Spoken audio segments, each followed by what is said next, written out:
So இந்த வீடியோவில் என்ன பார்க்க போகிறோம் அப்படின்னு பார்த்தீங்கன்னா, இந்த ஒரு பேஷண்ட்டு 35 வயசு பேஷண்ட் இவங்க. ஒன்னோட பிபி கிடையாது, சுகர் கிடையாது, கொலஸ்ட்ரால் கிடையாது, ஒன்றும் கிடையாது. வெறும் கூலி தொழிலாளி. திடீர்னு வந்திருந்தாரு. வந்தவுடனே இசிஜி எடுத்தோம். இசிஜி எடுத்தோன்னா இன்ஃபீரியர் வால் எம்ஐன்னு சொல்லுவாங்க. அதான் ஹார்ட் அட்டாக்கோட இருந்துச்சு. இப்போ வழியே பார்த்தோன்னா பாரமாக இருக்குது, அழுத்தமாக இருக்குது, சில்லுன்னு வேர்க்குது சார் அப்படின்னு சொல்லியிருந்தாரு. சரி, ஓகே சார். ஒரு ஹார்ட் அட்டாக்னாவே ஒரு ரெண்டு டைப் ஆஃப் ட்ரீட்மெண்ட் உண்டு.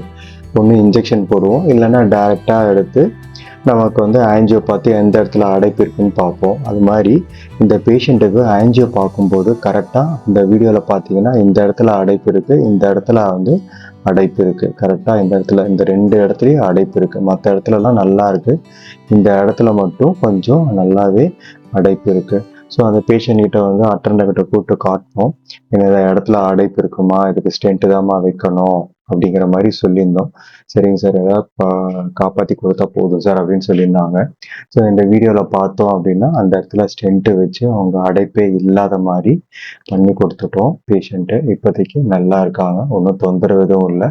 ஸோ அது எதுக்காக போட்டிருக்கோம் அப்படின்னா, அவங்க நாலேஜுக்காக இந்த மாதிரி இருந்த அடைப்பை ஸ்டென்ட்டு மூலமாக சரி பண்ணியிருக்கோம் அப்படிங்கிறத காட்டுறதுக்காக. இதில் பார்த்தோம் அப்படின்னா ரைட் சைடில் இருக்கிற வீடியோவில் நல்லாவே தெரியும் அடைப்பு இருக்குது. இப்போ லெஃப்ட் சைடில் பார்த்தோன்னா அடைப்பு எடுத்த வீடியோ இருக்கும்.